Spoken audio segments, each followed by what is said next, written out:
Little House on the Prairie is a reminder of when things were simpler for us in our lives those 45 years ago. I realized that the disappointment and the hardships were going to happen to lead to the better, more exciting stuff. Melissa. Back here. Welcome home, half pint. It's really amazing. Look at this. Melissa Gilbert begged Michael Landon to change the scripts of Little House on the Prairie. But America wanted romance, and she was forced to deliver. At 15, she had never been kissed. And at 23, Dean Butler knew it was wrong, yet they filmed scene after scene while 100 crew members watched. Her mother stood crying in the shadows, and viewers wrote angry letters. Now, both stars are finally admitting what everyone suspected, but no one would say. The truth about their on-screen relationship is darker than anyone imagined. Melissa Gilbert's life began with heartbreak.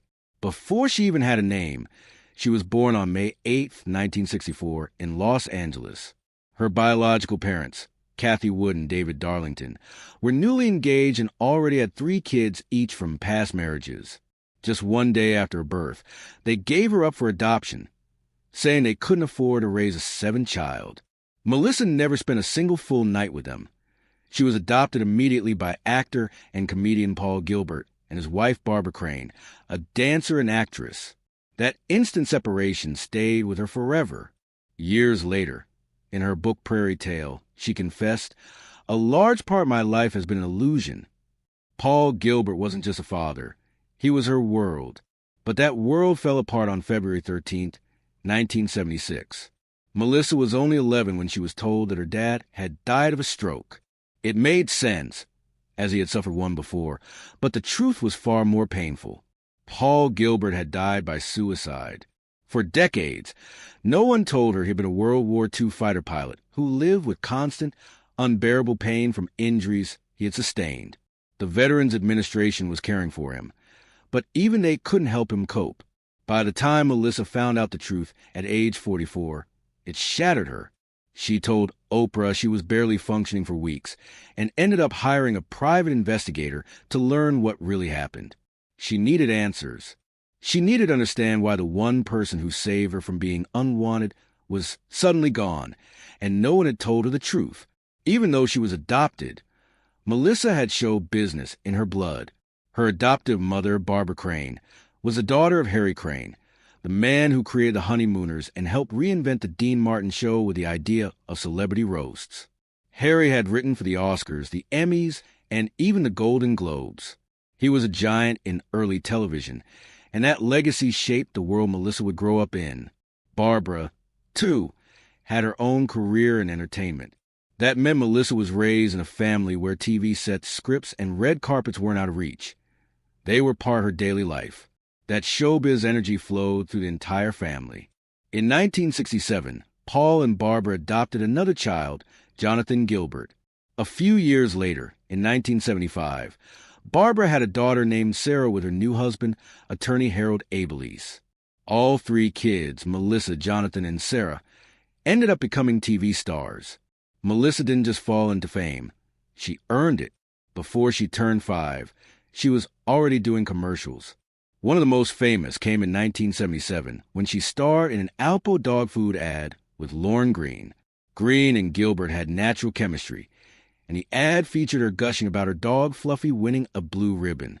At just 9 years old, Melissa Gilbert stepped into a casting room filled with more than 500 hopeful girls and left with a role that would define her for life. It was early 1973, and NBC was searching nationwide for the perfect child to play Laura Ingalls in a new pilot. When Melissa walked in and began her screen test with Michael Landon, something happened. He didn't just see a young actress. He saw his on-screen daughter. He later said there was a magic in her performance. She wasn't acting, she was Laura. And right there at the Burbank Studios, her life changed forever. The funny part? Melissa had no idea who Landon was. She'd never watched Bonanza, a show that had made him a star for 14 straight years. So when she auditioned, she didn't act nervous or try to impress him with compliments. She just played the scene. That honesty, that lack of polish, was exactly what Landon had been hoping to find. She didn't see him as a celebrity. She saw him as Pa. That bond, that effortless connection, will become the heart of Little House on the Prairie for the next 9 years. Even the way Melissa found out she got the role felt like something out of a TV drama. One day at school, a classmate named Leslie Landon, Michael Landon's real daughter, came up to her with a huge smile and said, "My dad picked you." No phone call, no studio announcement. Just 2 girls in the school hallway. And years later, those same 2 girls will be back on set, Leslie playing schoolteacher Ada Plum in the final seasons of the show. Melissa filmed the pilot in the summer of 1973 in the scenic hills of California. It aired the following March and pulled in over 17 million viewers.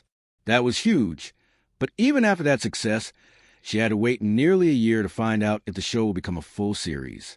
For a kid, that kind of waiting feels like forever.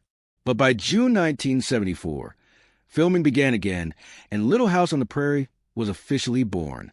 It would run until 1983, 9 full seasons of family hardship and frontier life. One moment sealed her fate. During her final audition, she had to act out a scene where Laura says goodbye to her dog. It was tough, real tears, real pain. Landon was watching closely, and by the end, he had tears in his eyes. She moved him, and not many adult actors could do that, let alone a child. It wasn't training, it wasn't technique, it was raw, emotional honesty. That day, he knew she wasn't just playing Laura Ingalls. She was her. From ages 10 to 19, Melissa wasn't just playing a character. She was growing up in front of an entire country. At its peak, the show drew more than 20 million viewers per episode every week. She was in America's living room. Millions watch her lose baby teeth, grow taller, go through puberty, all on camera. No child in history had ever been watched this closely for that long. It was more than just a show. It was a national event unfolding one episode at a time. While most kids were riding bikes or doing homework, Melissa was memorizing lines and getting camera ready at dawn. But school didn't stop. Instead of attending a traditional classroom, she learned right there on set. Tutors would jump in between takes, giving quick, focused lessons to meet state education laws. It wasn't easy, but it worked. She and the other child actors formed a tight-knit group, kids who lived in 2 worlds at once, student and star. Even with the heavy schedule, Melissa found time to take on roles that proved she wasn't just a one-show wonder. In 1979, she starred in The Miracle Worker at just 15, playing Helen Keller. It was intense and emotional, and it earned her an Emmy nomination. A year later, she played in Frank in another dramatic role. Again, another nomination. These weren't just cute kid roles. These were some of the hardest young characters in television, and she nailed them all while still filming Little House. But the wildest part of Melissa's story isn't the fame or the awards. It's how deeply she became Laura Ingalls. The character didn't just stay on the screen. Laura's values, struggles, and strength became part of who Melissa was. She said that Little House wasn't just a job. It was her childhood, her family, her entire world. By the time the show ended, there was no clear line between who she was and who she played. The character helped raise her. When Dean Butler was cast as Almanzo Wilder in Season 6 of Little House on the Prairie, he was 23 years old. Melissa Gilbert, who played Laura Ingalls, was just 15. That 8-year difference might not sound like much now, but back in 1979, it felt like a canyon. Dean even called it the Grand Canyon of age gaps. For a show that aired during Family Hour and prided itself on wholesome storytelling, this pairing raised eyebrows, not just among viewers, but within the cast itself. Melissa was still in high school, Dean was out of college, and yet they were expected to play sweethearts, romantic scenes, emotional closeness, and a first kiss, all on screen, all for millions to watch. That decision, made by the producers, created tension and discomfort that never really went away. Melissa didn't hide how she felt. When she first heard Dean was cast, her emotions exploded. She called it a perfect storm of disappointment, fear, anger, and nausea. She had imagined acting opposite someone close to her age, someone who understood what it meant to be a teenager. Instead, they brought in a man with stubble, a man she'd be expected to kiss and get close to on screen, expected to kiss. But that wasn't just acting. it became real.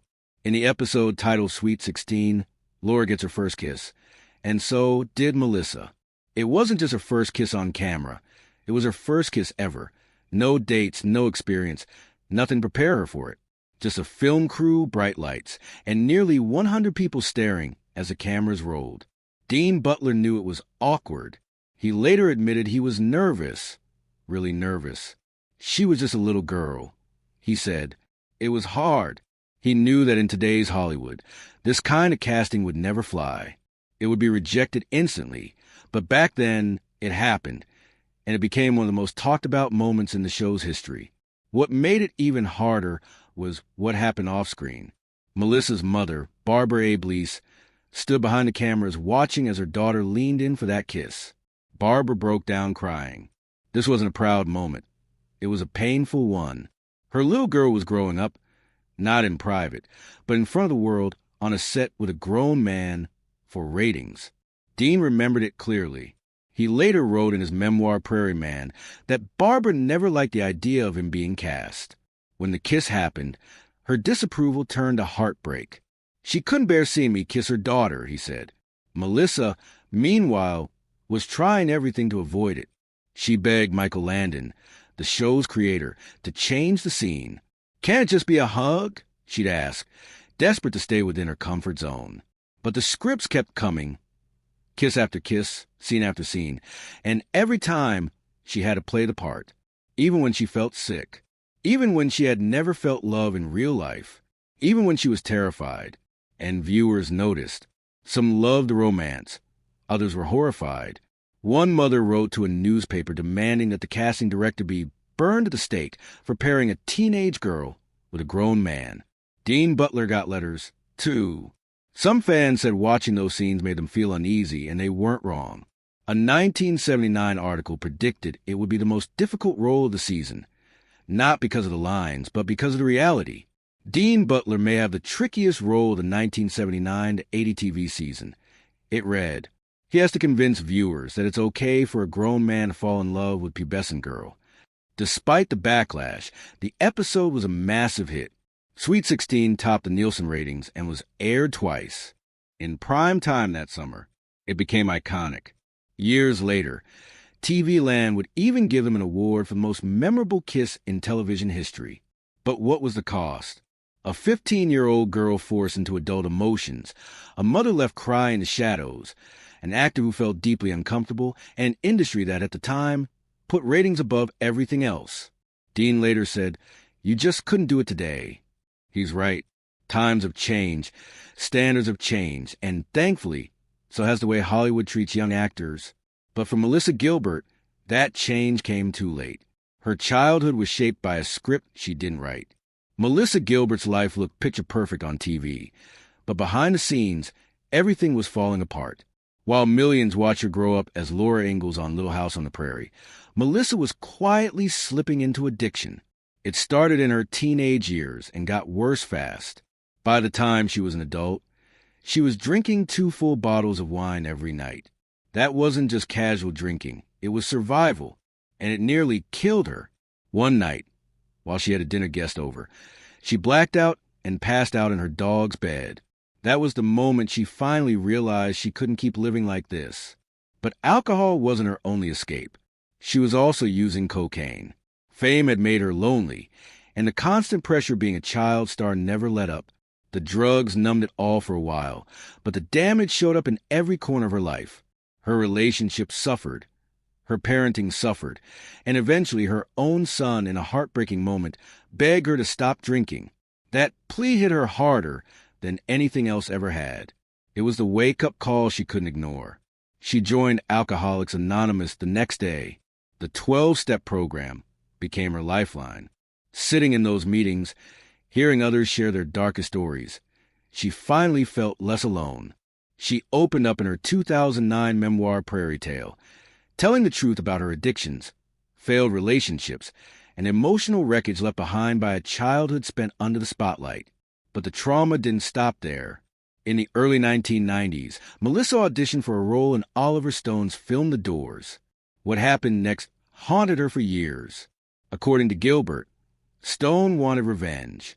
She had once made negative comment about him publicly, and now, during the audition, he set her up. He handed her a scene he claimed he had just written for her. It wasn't a real scene. It was a trap. The lines were graphic. She had to get on her hands and knees and repeat the words, "Do me, baby." She felt humiliated as tears filled her eyes. Stone looked at her coldly and said, "Good. That will make it better." The casting director had mysteriously stepped out, leaving her alone with Stone and another actor. She ran out in tears. To this day, she believed the whole thing was a calculated punishment. Stone later denied it, but Gilbert never backed down. Then came her marriage to Bo Brinkman. On the surface, it was a Hollywood romance, but within 6 weeks of meeting, they were engaged and heading straight for disaster. He was emotionally abusive, an alcoholic, and constantly unfaithful. Their 6-year marriage was a slow-motion collapse. Brinkman didn't just cheat. He did it shamelessly. One of the worst betrayals came when he allegedly slept with Shannon Doherty, Melissa's former Little House co-star. Doherty had once looked up to her like a big sister, but now she had become part of her heartbreak. At the time, Shannon was barely 19, and Brinkman was around 40. Years later, when asked what she'd say if she saw Doherty again, Melissa didn't hesitate. "I wouldn't say anything," she said. "I'd just punch her in the nose." But that betrayal was nothing compared to what came next. Just 2 months after Melissa had a C-section and gave birth to their son,